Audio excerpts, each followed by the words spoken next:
Bueno, pois estamos xa na segunda edición desta sección que inaugurábamos fai un mes e toca, pois como mínimo decíamos, queríamos facelo unha vez ao mes e por eso viaxamos a por un galego en Madrid, neste caso o noso querido Capitán Gagalla. ¡Sí! ¿Qué tal, bueno, Javier? ¿Cómo estás? Muy bien, muy bien. Aquí pasada, a ver si pasa febrero. Sí, sí, como decimos aquí, deixa oír. Sí. Deixa oír que xa fíxate ti que estábamos ahora un pouco falando fora de micrófono e queremos aproveitar evidentemente porque esta semana é unha semana triste, non? Para todos, creo, pero para os galegos evidentemente porque nos toca un pouco máis de preto pois ese naufraxio dun pesqueiro en zona de Terranova. Queremos enviar dende aquí, por suposto, unha aperta enorme a toda a familia, a todos os familiares dos membros da tripulación dese barco con sede en Marín que naufragaba nunhas terras nunha zona complicada, imagino, como é a de Terranova, non? Cercana ao Antártico, bueno, o Ártico, perdón, unha zona que debe de ser complicada, ¿verdad, Javier? Sí, lo que pasa es que se lleva faenando allí desde hace mucho tiempo, ¿sabes? Ahí, bueno, los vascos también iban bastante a por el bacalao y demás, o sea, que es algo que está descubriendo, que se ha descubierto hace muchísimo tiempo, pero claro, la mar es impredecible, da igual, nunca estás, o sea, es que nunca te puedes relajar. Claro, bueno, fálase de que son barcos que están preparados para estar ali, de feito, pois se supón aínda que non hai todavía está moi clarificado tema de placas de xeo moi fortes que son as que o mellor puderon provocar este posible naufraxio. Bueno, todo o que sea, en todo caso, son suposicións, evidentemente nós non somos quen de saber exactamente que foi o correu. O triste é que ocorreu esa noticia, unha noticia que leva pasando moitos anos, naufraxios de moitos barcos pesqueiros españois que españois de todo o mundo, non? Que a vida do mar non é fácil, non é fácil, e a veces isto nos ten que axudar a lembrar que non é nada fácil e que a xente que está no mar tantos meses ao longo do ano, bueno, é unha vida dura, Sí, es muy dura, y lo que habíamos dicho antes, ¿no? Que tiene que tener sus recompensas, porque si no al final la gente no va a querer ir al mar, es que está claro. Claro, no, tiene que tener sus recompensas. Pero eso é importante, eso, porque a xente antes iba ao mar o mellor pois cobraba o triple que en terra, pero agora vai ao mar e gaña o mesmo que en terra. Quer dicir, falamos de xente que gaña 1000 e pico euros ao mes, non? Sí, eso lo podemos extrapolar. Yo, por ejemplo, que vendo pescado, ¿no?, a restaurantes y demás, ha sucedido una cosa, por ejemplo, con la gente de sala, los camareros, ¿no? Pues la gente ha dejado de ser camarero porque hacen muchas horas y porque no les es interesante. Entonces, claro, cuando se abre un restaurante ahora, es complicadísimo tener personal. Entonces, ¿sabes cuál es la manera de atrapar a la gente para que se quede en el restaurante? Con días libres. De repente ves restaurantes que están empezando a librar sábados y domingos. Ya no es por el dinero, la gente ha cambiado un poco la mentalidad. Esto de trabajar 12 horas y 14 horas para ganar un sueldo, aunque fuera bueno, ya no les interesa, ¿no? Ya quieren vivir. Está cambiando un poco la mentalidad, y en el caso del mar, pues es exactamente lo mismo, ¿no? O sea, si compensa bien, y si no, pues a comer pescado de piscifactoría. Efectivamente, eso agardo que teña que cambiar en algún momento tamén.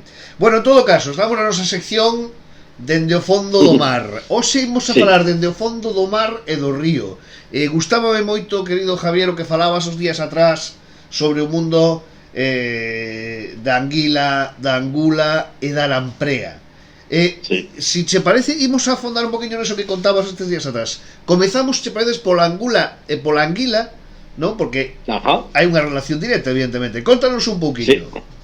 Bueno, la angula, como todo el mundo sabe, es la cría de la anguila. Entonces, vamos a empezar por la anguila, porque la anguila es un animal que ha dado muchos quebraderos de cabeza para poder estudiarla. La anguila vive en los ríos y llega un momento en que recibe, pues podríamos decir, una llamada de la naturaleza en la que tiene que procrear, sabiendo que va a morir. O sea, es curiosa la naturaleza. O sea, tú sabes que vas a morir, pero aún así inicias el viaje. ¿A dónde se va? Se va al mar de los Sargazos, que está por la zona del Triángulo de las Bermudas. Entonces, el mar de los Sargazos, claro, es una masa de agua que está rodeada por el océano. Entonces esa masa de agua está rodeada por 4 corrientes muy grandes. Entonces esa masa de agua tiene unas características únicas en cuanto a temperatura, salinidad, y luego allí se da un alga muy particular que va a servir de alimento a los alevines. Por eso eligen el mar de los Sargazos, por lo menos la anguila europea, porque la oriental, la anguila asiática, digamos que va a desovar a la fosa de las Marianas, etcétera, pero la europea van allí. Entonces está la anguila en el río viviendo, y de repente le da esa llamada de la naturaleza y emprende un viaje que le hace cambiar físicamente su aspecto totalmente. Se vuelve más plateada para disimular un poco para los depredadores que encuentren en el mar, las aletas se le hacen más grandes, los ojos se le hacen más grandes, y lo único que hace ya es nadar y nadar y nadar y nadar hasta que no llegue al mar de los Sargazos. Claro, es curioso, ¿no? Porque estamos hablando de un desplazamiento de territorio importante, ¿no? De miles de kilómetros, claro. De kilómetros. Y despois esas anguilas voltan a esos ríos orixinais para desovar. Esas anguilas van a morir. Ajá. Se van a reproducir sin tocarse y van a morir. Mientras transcurre ese viaje, las anguilas van a saber si son machos o hembras, porque hasta antes no lo sabían. Cuando están en el trayecto se les empieza a formar, digamos, el aparato reproductor masculino o el aparato reproductor femenino. Una vez que lleguen al mar de los Sargazos, se reproducen, y una vez que se reproducen, mueren. Y ya lo que quedan son las crías. ¿Y las crías son las que voltan a los ríos? A los ríos, exactamente. Se los llevan las corrientes. Por las corrientes van llegando hasta otra vez las desembocaduras de los ríos. Qué curioso ciclo, ¿no? O sea, es como si voltaran a sitios donde no conocen y tienen que voltar ahí. Quiero decir, a ver, parece una obviedad lo que estoy diciendo, ¿no? Pero cuando menos es llamativo, ¿no? Como ese proceso vital. No, la naturaleza es sorprendente y algo se nos escapa, ¿sabes? Cuando en estos instintos. Mientras la anguila, por ejemplo, tarda unos 8 meses en llegar al mar de los Sargazos, la anguila va a tardar 3 años claro. en llegar. Y no se sabe ni por qué no, pero las corrientes le llevan a las desembocaduras de los ríos.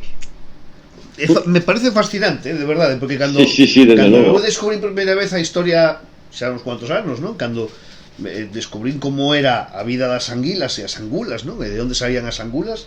Claro, a xente cree que as angulas nacen aí na desembocadura do río, no. Veñen dende o mar dos Sargazos. O sea, que é unha barbaridade, ¿no?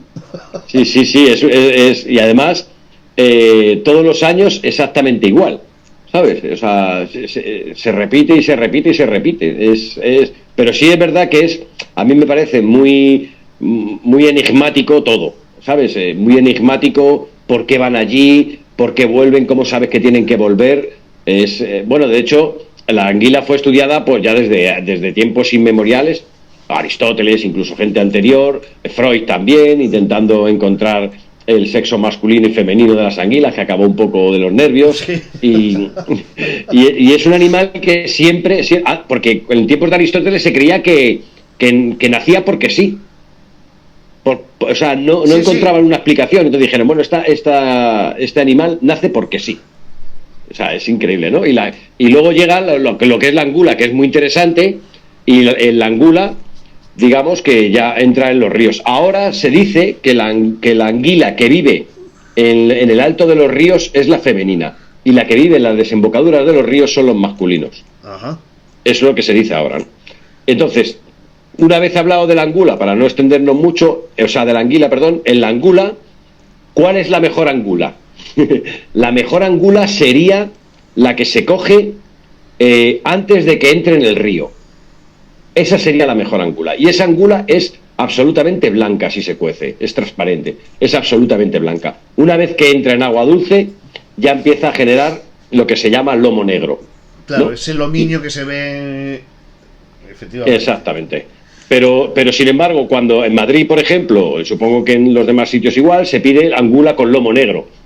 Porque la angula con lomo negro lo que nos asegura es que esa angula ha sido cocida viva, no ha sido angula muerta. ¿Por qué? Porque muchos anguleros, digamos, capturan la anguila, pero se les puede morir si no tienen depósitos o tanques donde luego llevarla, ¿no?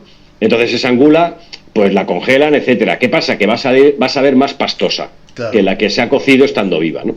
Claro. Entonces, pero la mejor es la que antes de entrar en el río. Y además, eso tiene una explicación porque como no sé si lo expliqué alguna vez, pero la salinidad del agua, claro.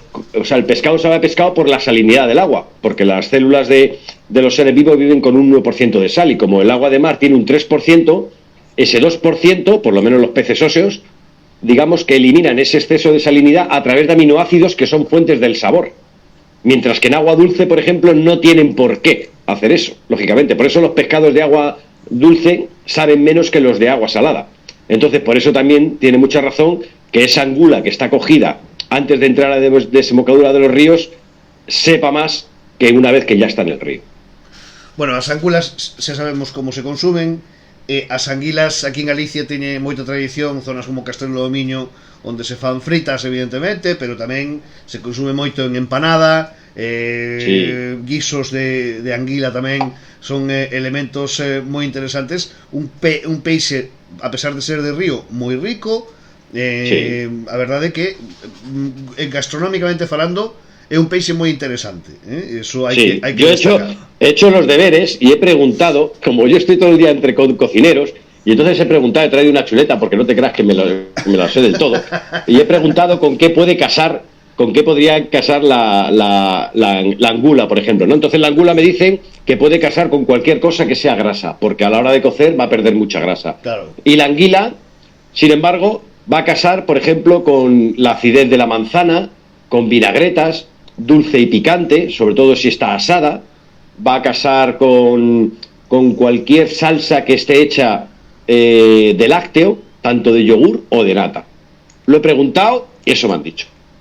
Joder, es interesante eso, Sí. También me lo ha dicho un virtuoso, o sea, David, el de Diverso, me ha dicho, esto casa con esto, ¿no? Ah, pues oye, interesante. Entonces, que David de Diverso nos dé algún contraconsejo también. Oye, cuidado, Bueno, no tiene mucho tiempo, la verdad es que me lo dice así, Pero es interesante porque la anguila, como más se consume, es ahumada, ¿no? Pero tiene muchas más. Además, es un pescado que tiene muchísima grasa. Es un pescado azul que es de los más grasos que hay, ¿no? Y hay que decir que además a fumada además es espectacular, espectacular de verdad, todo hay que decirlo. Sí. Bueno, pues a anguila y nos quedan 4 minutos y a verdade é que me parecen poucos para falar doutro dos grandes, non? Os grandes, o prehistórico e ademais tan importante en Galicia como é precisamente a lamprea, non? La lamprea es un dinosaurio, es un milagro que esté viva, tiene 400 millones de años. Nosotros llevamos 3, o sea, fíjate si lleva, ¿no? Y la lamprea lo que le sucede es al revés, ¿no? La lamprea vive en el mar y luego va a los ríos a desovar, que también sabe que va a morir, y aún así su principal misión es procrearse. Entonces la lamprea es un animal que muy fuerte de sabor. Además, dentro de los pescados es el único pescado que yo creo que consumimos que es un no mandibulado, porque los pescados se dividen en mandibulados y no mandibulados, ¿no? Entonces sería el primer no mandibulado que se come, ¿no? Y siempre ha sido muy apreciado, tiene muchísima fuerza porque además normalmente se cocina con su sangre, entonces es muy explosivo, es muy graso. Es muy graso. Luego, por ejemplo, a la hora de cocinar, hay un restaurante en Madrid también que tiene mucha fama con la lamprea, ¿no? Que se llama La Casa, que lo suele mezclar con liebre, porque la liebre, como no tiene digamos nada de grasa, porque pues lo combina y permite, con esa fuerza que tiene la sangre, permite que se pueda dar mucho rock and roll, o sea, utilizar ingredientes duros porque para suavizar un pouco ese sabor tan fuerte, ¿no? É curioso, eu recoñezo que non son moi fan da lamprea porque é un peixe que ou che gusta moito ou o odias moito, non?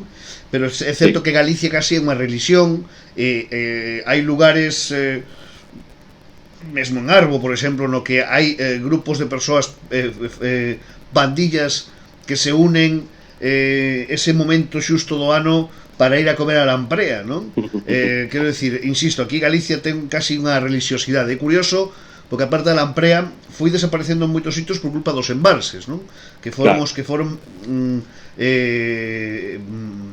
poniendo trabas, obstáculos. Claro, efectivamente, ¿no? E iso é importante recoñecerlo. E a Lamprea a retomaremos porque en breve, no mes que ven, teremos unha actividade moi bonita en Padrón co tema da Lamprea, por iso voltaremos a falar con o noso capitán Agallas. Querido Javier, pois así, nun tris, se nos foi o tempo. Moi bien, perfecto. Pero quero como sempre, darche as gracias por este ratiño que nos regalas e por toda esta sabiduría que nos traes, Bueno, yo aprendo muchísimo de vosotros también, Javier Botana, o capitán Agallas, e con el pechamos este Comer e Falar de hoxe. Voltamos a vindeira semana con máis cousas. Un saúdo de Xosé Manuel García. Grazas a todos e a todas por estar aí. Chao.